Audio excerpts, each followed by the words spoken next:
귀한 은혜가 오늘 이 자리에 함께한 사랑하는 모든 성도들 가운데 역사하고 동행하시기를 주님의 이름으로 간절히 축원을 드립니다. 사실 요즘같이 폭염이 있는 날들은 아주 자그마한 일에도 짜증이 나거나 혹은 또 분노하기 쉽습니다. 어느 목사님이 운전해서 이 더운 여름 사역을 준비하기 위하여 기도원으로 올라가고 있었습니다. 그런데 기도원에 올라가는 그 마지막 커브길이 있는데 그 커브길에서 어떤 자가 갑자기 확 나오는 거예요. 깜짝 놀란 목사님이 브레이크를 확 밟았습니다. 가뜩이나 좀 짜증이 났는데, 화가 났는데 이 일을 보니까 더 화가 나는 거예요. 창문을 쫙 열었는데 이제 한마디 해주려고 좀 정신 차려서 이런 말 한마디를 하려고 그러는데 갑자기 그 건너편에 오던 차가 창문을 내더니 돼지! 라고 한마디 하고 떠나가는 겁니다. 확 내려가는 거예요. 가뜩이나 좀 스트레스를 받았는데 그 말에 더 화가 났습니다. 자기 보러 돼지라고 하는 말에 더 화가 난 거죠. 그래가지고는 창문을 열고 한바탕 뒤에 대고 확 소리를 쳤습니다. 그 다음에 이제 마음을 좀 추스리고 다시 가려고 그러는데 웬걸 진짜 그 코너길 끝에서부터 돼지떼가 달려오고 있는 겁니다. 그래서 차를 부랴부랴 뒤를 돌려서 빠져나오게 됐다라는 그런 이야기가 있습니다. 사실 우리는 우리의 지금 상황 앞에서 일어나는 상황에서 우린 뒤에 무슨 일이 일어나고 있는지를 우리는 모를 때가 대부분입니다. 그런데 그 뒤에 있는 상황까지 과연 우리가 내다볼 수 있는 사람 혹은 또 여유 있게 바라볼 수 있는 우리의 마음 혹은 또 우리의 믿음이 과연 있을까? 흔치는 않다는 것이죠. 우린 주로 닥쳐진 상황에 대해서만 반응하는 경우가 대부분인 것이죠. 시편에 있는 기자도 마찬가지입니다. 자기에게 주어진 모든 상황을 닥쳐진 상황 속에서 그가 때로는 쉽게 분노하기도 하고 때로는 그때 좌절하고 실망하기도 하고 또한 하나님이 계신지 안 계신지 사실 의심이 들 때도 있지만 그래도 정신을 차리고 보고 나면 그래도 하나님이 나를 도우신다, 나와 함께 하신다는 그런 믿음의 고백을 가지고 오늘도 그 고백을 가지고 나아가고 있는 줄로 믿습니다. 사실 오늘 본문에 있는 말씀의 시작은 다윗의 믹담이라고 기록되어져 있습니다. 근데 이 믹담이란 말은 정확한 표현이 잘 알려지지 않습니다. 다만 성서학자들이나 아니면 신학자들이 연구한 바에 의하면 이런 거죠.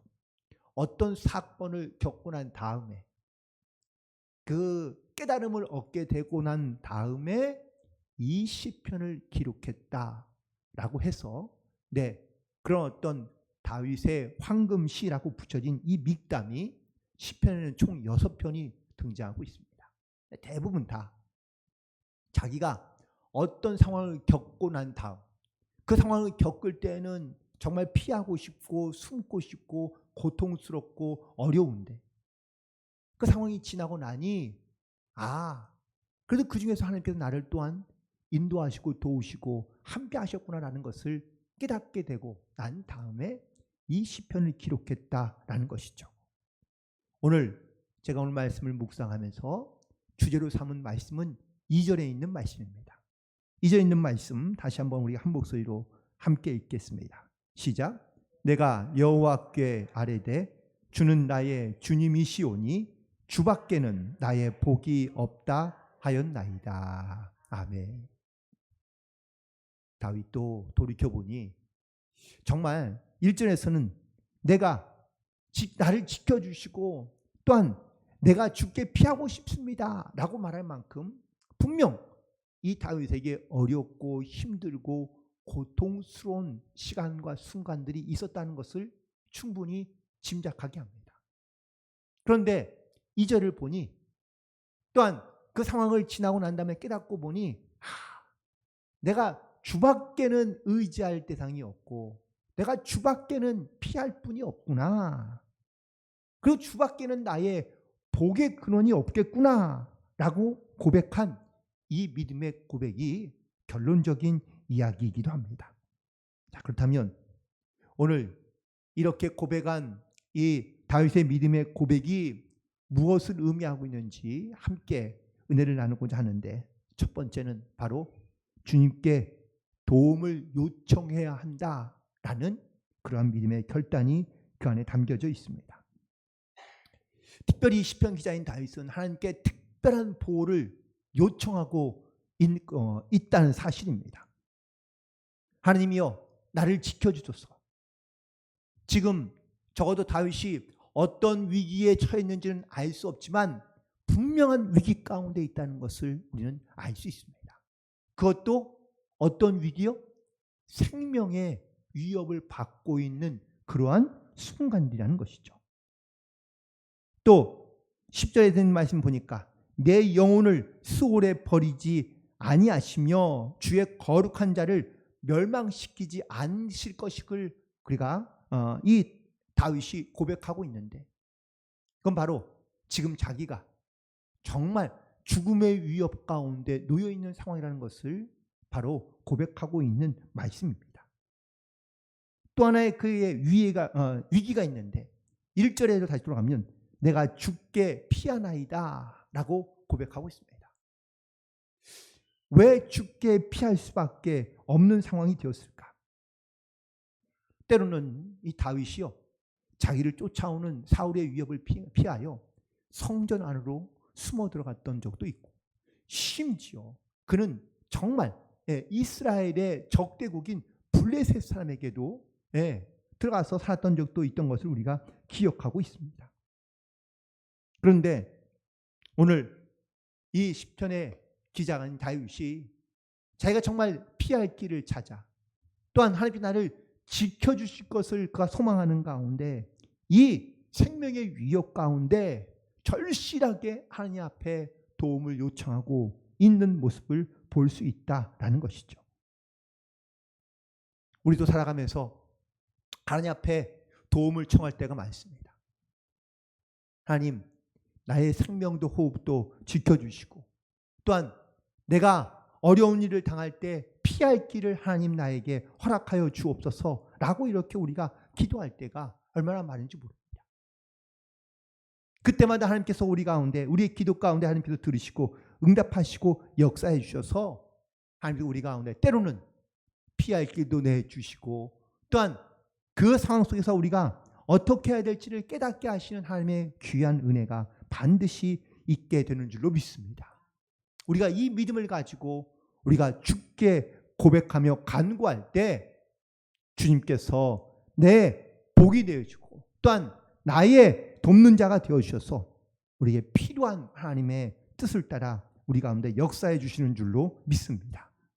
그런데 이 다윗에게는요, 생명의 위협만이 있는 것이 아니라 또 다른 위협이 하나 있는데, 그건 바로 신앙을 깨트리려 하는 위협이 있었다라는 사실입니다.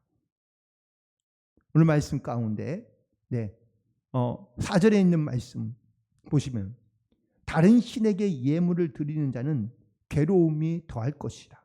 나는 그들이 드리는 피의 전제를 드리지 아니하며 내 입술로 그 이름도 부리지 아니하리로다 라고 고백하고 있습니다. 우리가 언뜻 생각하면 다윗은 하나님만 바라보며 하나님만 섬겼던 자라는 것을 우리가 잘 알고 있습니다. 그런데 다윗은 그랬지만 이스라엘 백성들은 어땠을까요? 이스라엘 백성도 다 똑같은 마음으로 다윗과 한 마음이었을까요? 놀랍게도 사울 왕이 이스라엘 첫 번째 왕이었지 않습니까? 근데 사울 왕이 하나님만 섬기며 하나님만 예배하는 자인 줄 알았는데, 사실 사울도 하나님뿐만 아니라 다른 이방에 있는 신들도 섬겼던 그러한 기록들과 근거들을 갖고 있다는 것이죠. 그래서 많은 이스라엘 백성들이 이런 어떤 신앙적인 옛 구습 가운데 있던 그런 좋지 않은 그러한 어떤 신앙적인 습관은 하나님만 바라보며 예배하는 것이 아니라 다른 신들도 함께 섬겼던 그런 그런 어떤 신앙적인 혼합주의에 빠져 있던 것을 보게 됩니다. 그리고 다윗의 주위에도 이런 사람들이 매우 가까이에 있었다라는 사실인 것이죠. 이 혼합주의자들은 어떤 걸 의미하느냐? 하나님을 섬기고 하나님만 섬기는 것이 아니라 하나님 말고도 다른 신을 섬겨도 괜찮다라고 말하는 사람들입니다. 여러분, 보험은 하나만 있는 게 좋을까요? 두세 개 더 있는 게 좋을까요? 네? 대답을 안 하세요. 아니, 보험이 하나 있는 것보단 몇 개 있는 게 훨씬 낫지 않나요? 이스라엘 백성들이 마치 하나님만 믿으면 왠지 불안한 거예요. 그러니까 하나님 말고도 다른 신들을 많이 믿으면 어떤 특별한 그 신에게 맞는 상황이 오면 그 신이 우리를 도와주지 않을까라고 생각했기 때문에 하나님만 섬기는 것보다는 다양한 신들을 섬기며 마치 다양한 보험을 들어놓고 그 혜택을 얻고자 하는 것처럼 이스라엘 백성들도 그런 마음을 가지고 하나님뿐만 아니라 다른 이방 신들도 함께 섬겼다라는 사실입니다. 시어머니의 권유로 어떤 제사를 지내고 유교적인 어떤 한 며느리가 억지로 교회에 오게 되었습니다. 그런데 교회에 오면 갑자기 그녀가 갖고 있던 모든 우상을 섬기던 그런 습관들을 다 내버리고 하나님만 섬길까요? 그렇지 않습니다. 그냥 하도 시어머니가 교회에 가서 신앙생활하면 좋겠다고 이렇게 자꾸 얘기하니까 그냥 마치 그래, 내가 하나님만 하나님 믿어도 손해는 아니니까 하나님도 믿고 주상신도 섬기고 그렇게 하면서 함께 그 어머니의 말씀을 따라 그냥 다투거나 분쟁이 생기지 않기 위해서 교회를 다니는 것뿐이죠. 하나님을 믿는다고 제사하던 그 조상신을 섬기던 마음이 다 하나님으로 바뀐 것은 아니라는 겁니다. 마치 그 며느리도 하나님도 섬기고 조상신도 섬기면 그냥 두루두루 다 좋지 않나? 라는 생각으로 자기는 제사 드릴 때는 제사 드리고 하나님 또한 교회에서 예배할 때는 예배 드리는 그러한 어떤 그런 신앙생활들을 하기를 시작했다라는 사실입니다. 물론 후에는 점점 교회의 예배의 말씀의 은혜를 받기 시작하면서 그녀가 조상신을 섬기던 것들을 다 버리고 그리고 주님께로 돌아왔다는 그러한 짤막한 간증의 이야기를 본 적이 있습니다. 우리의 인생에서 우리 하나님을 섬긴다는 것, 또한 내가 하나님과 동행하는 삶을 살아가는 것, 정말 내가 주 밖에는 내가 의지할 자가 없다, 주님께는 주 밖에는 나의 복이 없다라고 고백한 이 시편의 고백처럼, 혹은 다윗의 고백처럼 이런 확고하고 담대한 믿음을 가지고 하나님께 도움을 구하며 하나님의 은혜를 구하며 소망 가운데 살아가는 사람들이 이 땅 가운데 많은 것 같지만 의외로 하나님만 바라보며 섬기며 신앙생활하는 사람들이 의외로 많지 않다라는 겁니다. 정말 하나님을 섬기기도 하지만 또 은연중에 자기가 가까이에 있는 혹은 또 자기가 섬기고 싶거나 아니면 자기가 편한 마음을 줄 수 있는 다른 신들도 충분히 섬기며 살아갈 수 있는 것이 더 낫지 않느냐라고 말하는 사람들이 많다는 것이죠. 시편 기자의 오늘 말씀 가운데 보면 두 가지의 위기가 등장하죠. 첫 번째는 육적인 위기이고 첫 번째는 육적인 위기이고 두 번째는 영적인 위기입니다. 내가 건강이 혹은 또 내 어떤 지금 내 삶의 상황이 크다고 어려운 문제로 말미암아 우리가 하나님만 바라보기 쉽지 않은 그런 때에도 우리가 과연 하나님만 바라보며 하나님만 의지하며 우리가 그 한 마음을 가지고 주님께 나아갈 수 있는 것인지. 특별히 현대에는 영적인 육적인 위기보다 영적인 위기가 훨씬 더 많다고 이야기하는데, 내가 하나님을 섬기며 살다가도 내가 하나님 말고도 하나님 외에도 내가 또 다른 것들을 내가 쉽게 받아들이며 참된 기쁨과 진정한 주님의 역사하심을 우리가 깨닫지 못하고 내 삶의 영적인 주인이 하나님이 아니라 다른 것으로 우리가 채워가고 있는 것은 아닌지를 다시 한번 돌아보게 됩니다. 그러므로 우리는 항상 깨어 있어서 정말 주님이 내 삶의 온전한 주인 되심을 믿음으로 고백하며 항상 주님께 깨어 있어 기도함으로 살아갈 수 있는 모든 성도들이 되기를 간절히 축원을 드립니다. 시편 73편 23절에 있는 말씀 여러분 한번 잠깐 찾아보시기 바랍니다. 비슷한 말씀이 기록되어져 있는데요. 73편 28절 찾으셨으면 우리 같이 함께 한 목소리로 읽겠습니다. 시작. 하나님께 가까이함이 내게 복이라. 내가 주 여호와를 나의 피난처로 삼아 주의 모든 행적을 전파하리이다. 아멘. 우리가 어떠한 위기와 고난이 있을 때 주님을 나의 피난처로 삼아 우리가 주님을 가까이 함으로 주님께서 멀어지는 그런 어리석은 가운데 빠지지 아니하고 항상 주님께 가까이 함으로 나아갈 때 우리가 하나님께 피하여 우리의 심령과 또한 우리의 육체 가운데 주님이 주시는 평안과 그리고 또한 주님께 주시는 은혜로 말미암아 우리 영육 간의 강건함으로 하나님 앞에 영광을 돌리며 나아갈 수 있는 복된 성도들이 되기를 간절히 축원을 드립니다. 또한 오늘 본문에 있는 말씀 가운데 보니까 주님께서 유일한 피난처가 되신다고 말씀하고 있습니다. 어느 한 아동센터에 소년이 하나 있는데 부모님과 함께 북에서 탈북하여 내려온 그런 조그만 아이가 있습니다. 근데 이제 거기에 있는 그 센터의 관장님이 담당자가 이 아이에게 이제 한국에서 넘어온 지 뭐 한 1년이 다 되어 가고 있으니까 아이에게 한국 생활이 어떠냐라고 이렇게 물어보면서 이렇게 물어보았습니다. 북한이 더 좋아? 아니면 남한이 더 좋아? 라고 물었습니다. 그러면은 뭐 아이 이제 11살인데요. 네, 이 아이가 어떤 대답을 할지 뭐 충분히 뭐 짐작하면서 말할 겁니다. 북한에는 못 먹고 못 살고 힘들었는데 남한에 내려오니까 얼마나 편안하게 혹은 또 잘 먹고 살고 있습니까?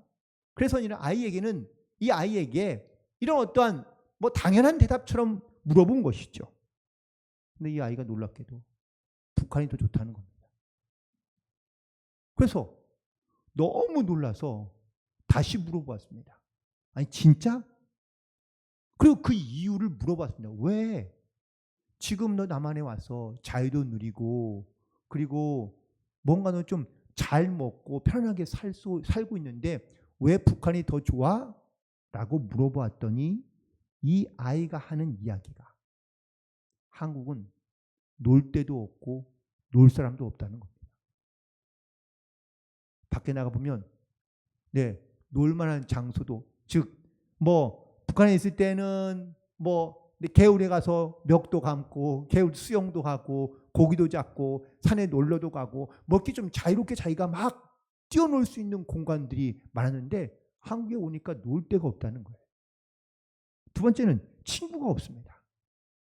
놀면 자기 혼자 노는 것도 한계가 있죠. 친구들이랑 같이 놀아야 되는데 친구들은 다 어디가 있어요?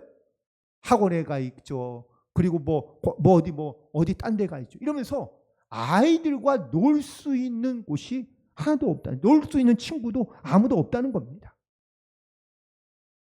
그래서 이 아이는 그냥 북한에서 있는 그때가 훨씬 더 낫다라고 이야기했다는 겁니다. 아이들의 시선에는 함께 놀 수 있는 친구와 그리고 함께 할 수 있는 그런 공간들이 훨씬 더 중요한 것이지, 어른들이 생각하고 있는, 또한 어른들이 이 아이들에게 배려해주고 또한 그 아이들에게 많은 것을 공급해 주었다고 이 아이들이 정말 즐겁게 행복하게 살아가는 것은 아니라는 것을 이 아이의 대답을 통하여 다시 한번 깨닫게 됩니다.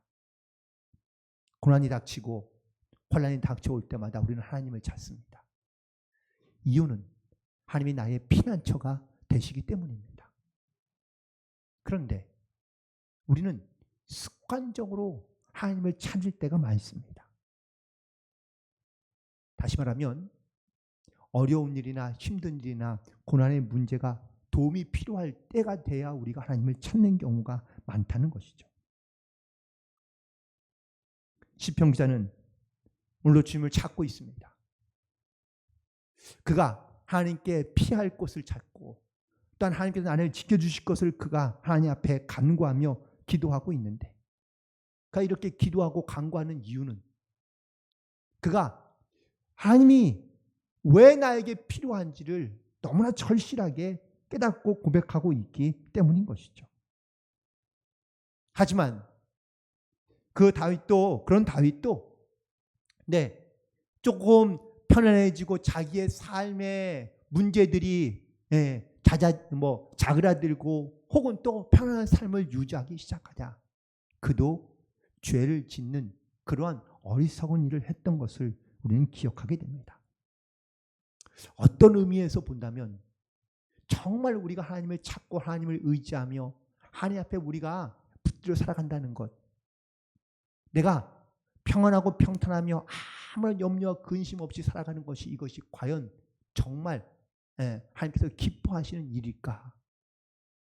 내가 주님을 찾게 되고 내가 주님을 의지하게 되고 내가 주님만 생각할 수밖에 없는 그런 상황 혹은 또 그런 일들이 우리에게 무조건 어렵고 힘든 일인 것만이 아니라 하나님의 살아계심을, 또한 하나님께서 유일한 나의 온전한 피난처가 되심을 우리가 더욱더 깨닫고 의지할 수 있는 그런 지혜 혹은 그런 깨달음, 그런 믿음을 가지고 살아가는 것이 또한 우리 가운데 하나님께서 원하시고 기뻐하시는 일이 아닐까라는 것을 다시 한번 묵상하며, 여러분 어떠한 상황에도 모든 순간에도 항상 하나님을 기억하며 그리고 주님께 우리의 유일한 피난처를 삼아 주님의 뜻 안에 순종하는 삶을 살아갈 수 있는 복된 성도들이 되기를 간절히 축원을 드립니다.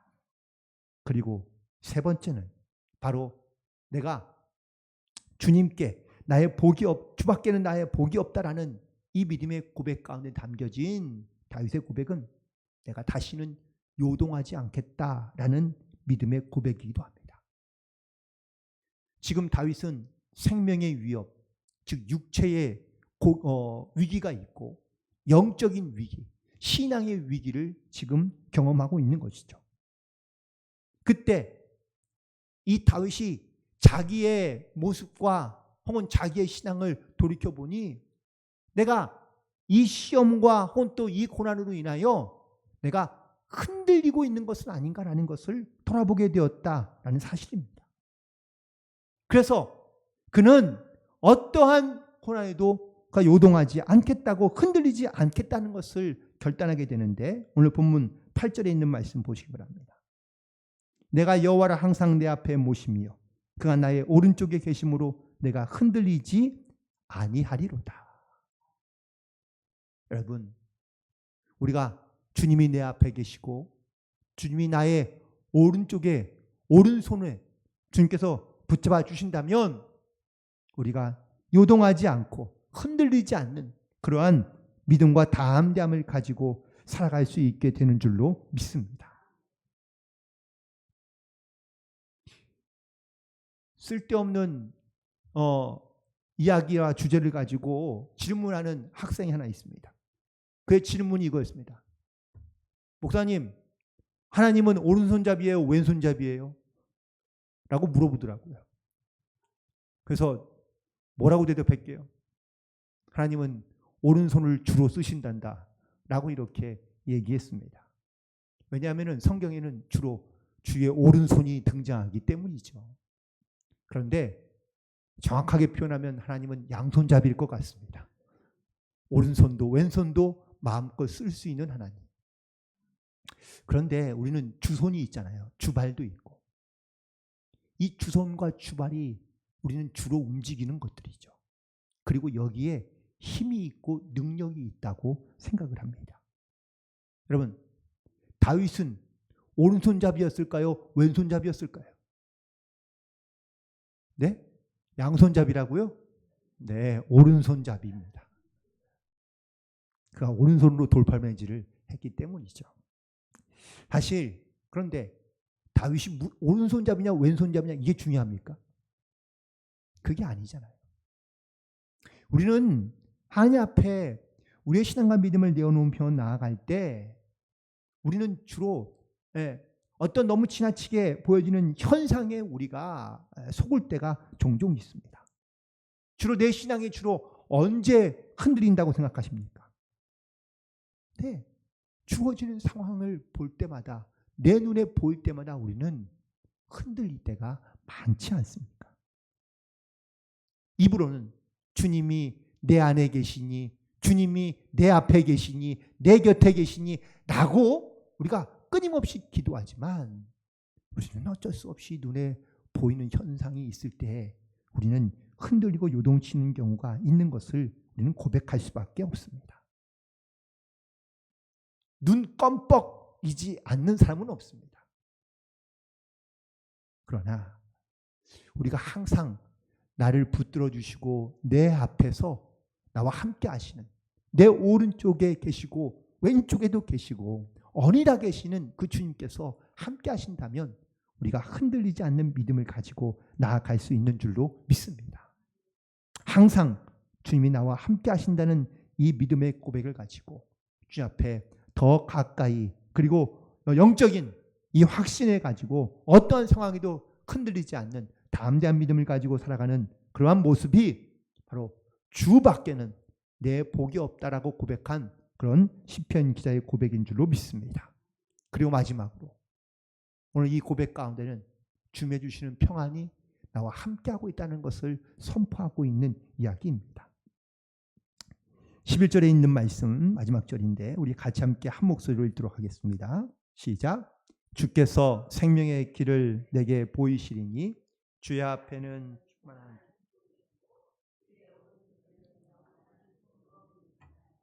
아멘. 오늘 분명히 시편 기자는 자기의 생명의 위협을 느끼며 하나님이 나를 지켜주기를 간구하고 있습니다.